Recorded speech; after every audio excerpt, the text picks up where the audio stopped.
রাধে রাধে বন্ধুরা, সম্পাস গপু চ্যানেলে আপনাদের সকলকে স্বাগত জানাই। আমি গপু সোনার জন্য অনলাইন থেকে কয়েকটা ড্রেস অর্ডার করেছিলাম। যেহেতু প্রচণ্ড গরম, তাই আমি গপু সোনার জন্য কয়েকটা কটন ড্রেস অর্ডার করেছিলাম, যেটা আমার মনে হলো আপনাদের সঙ্গে আমি শেয়ার করি, তাই আমি আপনাদের সঙ্গে শেয়ার করতে চলে এলাম। প্রথমেই বলি, এটার মধ্যে ছিল 4টে কটন ড্রেস। প্রত্যেকটা ড্রেস খুবই সুন্দর। একটা ইয়েলো কালারের ছিল, তারপরে একটা অরেঞ্জ কালারের ছিল, তারপরে ছিল একটা পিঙ্ক কালারের, আর সবশেষে ছিল একটা স্কাই কালারের। তা প্রত্যেকটা ড্রেসের সঙ্গে 4টে ড্রেসের সঙ্গে 4টে টুপি দেওয়া ছিল। প্রত্যেকটা ড্রেসের সঙ্গে একটা একটা করে টুপি ছিল, আর কালারগুলো খুবই মিষ্টি, খুবই সুন্দর। আর সাইজটাও আমার ঠিকঠাক ছিল, আমার গপু সোনার জন্য পারফেক্ট ছিল।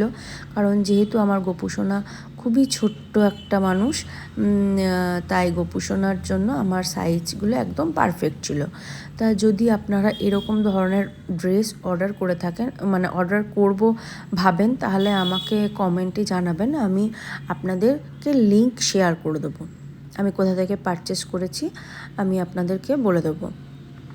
আর গপু সোনাকে তারপরে আমি একটুখানি ড্রেস পরানোর ইচ্ছা আছে, তাই গপু সোনাকে আমি একটু স্নান করিয়ে নিলাম। আজকে আমি একটু দুধ মধু দিয়ে গপু সোনাকে আজকে স্নান করিয়েছি। তারপরে স্নান করানোর পর ড্রেস পরিয়ে গপু সোনাকে একদম রেডি করিয়ে দিয়েছি। কি সুন্দর লাগছে না গপু সোনাকে দেখতে? খুব মিষ্টি লাগছে, মানে এত মিষ্টি লাগছে যে কি বলবো, চোখ ফেরাতে পারছি না, এতটাই সুন্দর লাগছে। আর টুপিটা তো এতটাই কিউট। তারপরেই আমি গপু সোনার জন্য ব্রেকফাস্ট বানিয়ে নিচ্ছি। আজকে আমি গপু সোনাকে দেবো মিষ্টি রুটি বা গোলা রুটি, যে যেটা বলে আর কি। আমি গোলা রুটি সাধারণত বলে থাকি, অনেকে আবার মিষ্টি রুটিও বলে। তা গপু সোনার জন্য আমি আজকে ভাবছি যে আমি আবার অনেক সময় সকাল দিকেও দিই, আবার অনেক সময় বিকেল দিকেও গপু সোনার জন্য এরকম টুকটাক জাতীয় খাবার আমি গপু সোনাকে দিয়ে থাকি। অবশ্যই গপু সোনাকে পাল্টে পাল্টে দিই।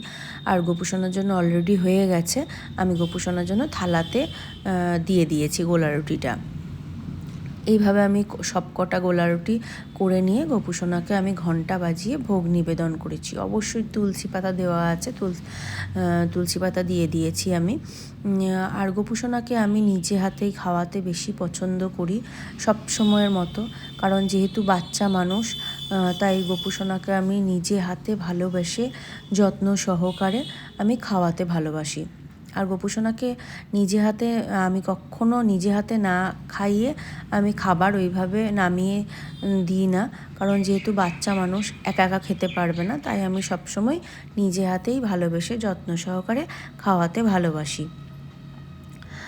আর এটাই ছিল আমার আজকে গপু সোনার একটা ছোট্ট ভ্লগ ভিডিও। তা আপনাদের কেমন লাগলো অবশ্যই আমাকে জানাবেন, আর কমেন্ট করে আমাকে জানাবেন। আর অবশ্যই ড্রেসগুলো কেমন লাগলো আমাকে সেটাও জানাবেন। আর যদি আপনাদের আরও কোনো রকম ভিডিও আপনারা আমার কাছ থেকে দেখতে চান, অবশ্যই আমাকে কমেন্টের মাধ্যমে জানাবেন। আর কেমন লাগলো অবশ্যই বলবেন। আর যদি আপনারা আমার চ্যানেলে নতুন হয়ে থাকেন, তাহলে অবশ্যই সাবস্ক্রাইব করে দেবেন, পাশে থাকবেন। এইভাবেই গপু সোনাকে ভালোবাসবেন। রাধে রাধে, হরি বল।